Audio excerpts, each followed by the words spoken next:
नमस्कार, आप देख रहे हैं प्रधान टीवी न्यूज। रविदास जयंती के शुभ अवसर पर रविदास समिति रामपुर रुड़की द्वारा शोभा यात्रा रामपुर चुंगी से लेकर मेन बाजार से होते हुए सिविल लाइन रुड़की से निकाली गई। शोभा यात्रा में कोई घटना न हो इसलिए कानून व्यवस्था बनाते हुए पुलिस बल तैनात कर दिया गया, जिससे कोई भी घटना न हो। शोभा यात्रा सुबह से लेकर शाम तक पूरे शहर में निकाली गई। दूसरी ओर रविदास घाट पर संस्थापक रविदास धाम योगेश कुमार व MBBS MD physician doctor Umesh Kumar द्वारा विशाल भंडारे का आयोजन किया गया। भंडारे में कई तरह के व्यंजनों का इस्तेमाल किया गया। योगेश कुमार द्वारा प्रधान टीवी न्यूज के संपादक गणेश कुमार को बताया गया कि रविदास जयंती के शुभ अवसर पर जो प्रसाद वितरण की व्यवस्था की गई वह निस्वार्थ है, किसी भी जाति धर्म से इसको न जोड़ा जाए। यह सर्व समाज के लिए समर्पण है। एकता की मिसाल देते हुए योगेश कुमार ने कहा कि संपूर्ण समाज की सेवा ही मेरा उद्देश्य है। प्रधान टीवी न्यूज, हर खबर आप तक।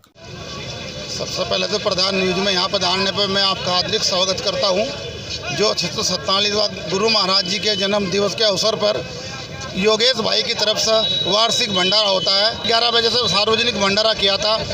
जब से लेकर अब तक लगभग 20,000 व्यक्तियों ने प्रसाद चखने का काम किया और ये सार्वजनिक भंडारा रात को 12 बजे तक रहेगा।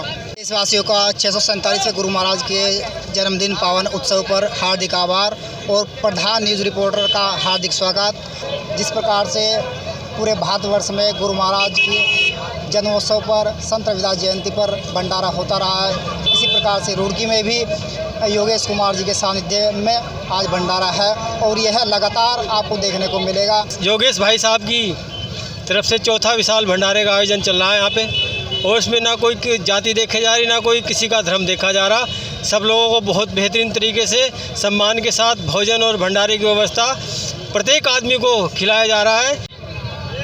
मेरा नाम करण सिंह कांबू सैनी इतिहासकार है। पहली पुस्तक मेरी करण सिंह सैनी के नाम से छपी, जो सूर सैनी इतिहास विवेचन एवं निर्देशन सैनी कंबो जाट अहिर गुजर आदि का परिचय। अन्य पुस्तकें करण सिंह कांबू सैनी के नाम से छपी।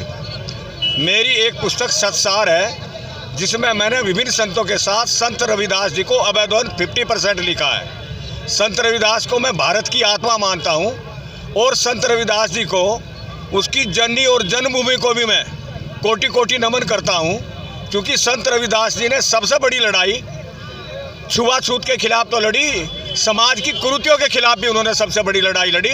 वो गुरु ग्रंथ साहब में आते ही उनकी बाणें 40, उसमें से 39 मेरे याद हैं।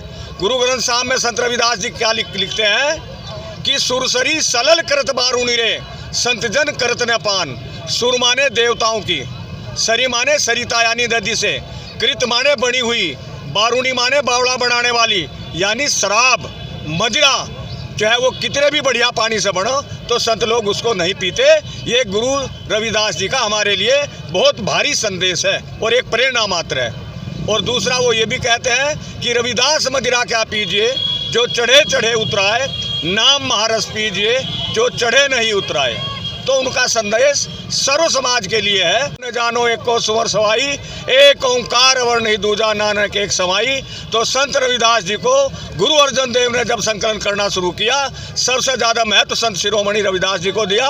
इसलिए सारे संत हम महान मानते हैं, किसी को छोटा बड़ा नहीं मानते, परंतु मेरी आत्मा संत रविदास जी को सर्वोच्च स्थान संत शिरोमणि मानती है और मैं उसको भारत की आत्मा स्वीकार करता हूँ।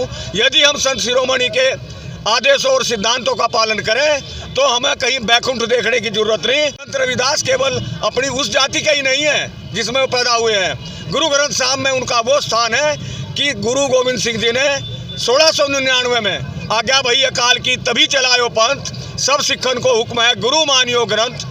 गुरु ग्रंथ जी मानियो प्रगट गुरु की देह, जाका हृदय शुद्ध है खोज शब्द में ले। वाहे गुरु जी का खालसा, वाहे गुरु जी की फतेह। जो बोले सो निहाल, सत श्री अकाल।